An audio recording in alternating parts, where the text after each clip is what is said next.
गरमीचा season सुरू झाला की आपण काय करतो, वेगवेगळ्या प्रकारची लोणची बनवतो. तसंच मी माझ्या मैत्रिणीकडनं एक लोणचं शिकली आहे, ते आहे मिरचीचं लोणचं. तर चला सुरुवात करूया. साधारण मी 150 ते 200 ग्रॅम मिरच्या घेतलेल्या आहेत. आता त्या आपण कापून घेऊया. आपल्याला ह्या कशा कापायच्यात? आपण पोहे करताना जशी मिरची कापतो ना तेवढीच कापायची, म्हणजे ही एवढीच, जास्त मोठी नाही की मधून चिरायची नाही आहे. अशा आपण ह्या सगळ्या मिरच्या चिरून घेऊया.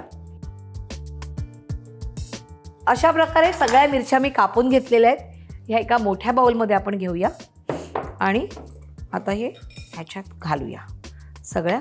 आता आपण राईचा दळ घेऊया आणि तोही भाजून घेऊया. आता हा छानपैकी परतून घेऊया.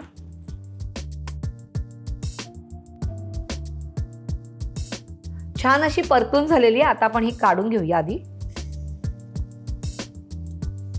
आता आपण आधी फोडणी करून घेऊया, कारण फोडणी थंड झाल्यावरच आपल्याला त्या मिरचीवर घालायची आहे. तर आधी आपण तेल घेऊया. साधारण 1 वाटी तरी तेल घ्यायचं आपल्याला.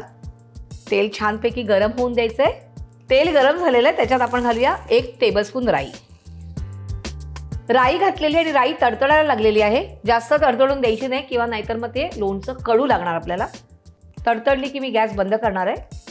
येस, आता मी गॅस बंद करते. आता काय करायचं आपल्याला, ही जी आपण मिरची कापून घेतलेली आहे ह्यात घालूया आपण 2 लिंबाचा रस. मस्त असं लिंबाच्या रसाचा छान असा अरोमा येतो इकडे. आणि हे लोणचं तर एकदम 1 नंबर होतं. गरम गरम वरण भात आणि सोबत मिरचीचं लोणचं, क्या बात आहे. आता ह्यात आपण घालूया मीठ चवीप्रमाणे.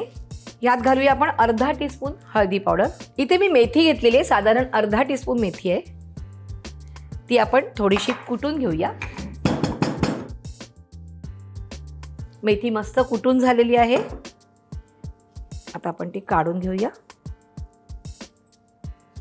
आता हा भाजलेला जो दळ आहे राईचा, तोही छान असा कुरकुरीत झालेला आहे, तो आपण घालूया ह्याच्यात.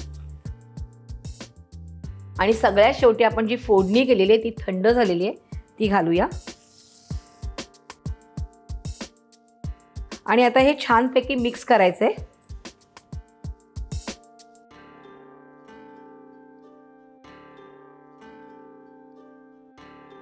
छान असं मिरचीचं लोणचं तयार आहे. पण हे जेवढं मुरेल ना तेवढं ते छान लागतं.